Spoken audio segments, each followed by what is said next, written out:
আমি নামলাম, যদি আপনি সহযোগিতা করেন যে একটা লোক আসছে উনি আমটা নিবে মোটামুটিভাবে ভালো আম, কোন কোন ক্ষেতে কোন গাছের আমগুলো ভালো আপনি একটু কী করে দেন তো ভাই,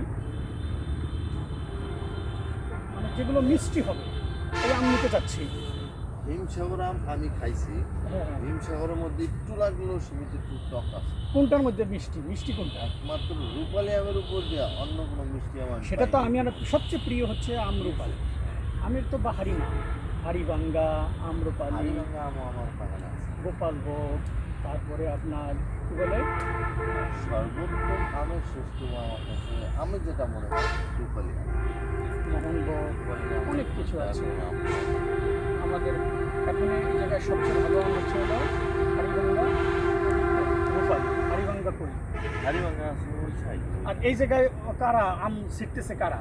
ওই যে আপনি যে পাঠাইছে ওই যে তার। আর আপনার আপনার আপনার গাছ করি, আমার গাছ হলো এই সাইডে আর আপনার গাছের আম কি সব বাকি হয়েছে? হ্যাঁ আম বাতি হয়েছে বলতে হিমসাগর আমার পাড়া প্রায় শেষের পর্যায়ে হয়ে গেছে। কই হিমসাগর গাছ কই?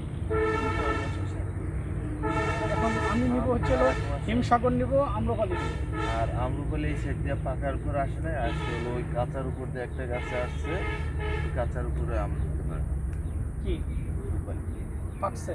আর ওইটা আম আমি নিজে খাইছি এবং আজকে ভোরবেলা আব্বু আসছিল, আব্বু এসে নিজেও তোকে আচ্ছা নিয়ে। চলেন তো আমরা একটু খাইয়া পাইরা দেখি। আচ্ছা আসেন দেখি সেটা পাকা পাই কিনা। এমনি ই করা যাবে না, সময় বেশি নাই আমার হাতে, আমার আবার অন্য জায়গায় চেম্বার করতে হবে তো। আমাদের বাগানে আপনি আসলে কোন আম দিতে চান আমার, কোন আম দিতে চান? বড় সাইজগুলো 1 টাকা বড় সাইজ আছে আমার কাছে। কই সেটা কই? ঠিক আছে পয়সা দাও। ওরা কিন্তু আমাকে বলছে 70-80 টাকা করে। ওই যে ওই নীরব সাগর যেটা পাঠাইছে আমার, এই হিমসাগরের কথা বলছে 80 টাকা করে। এখন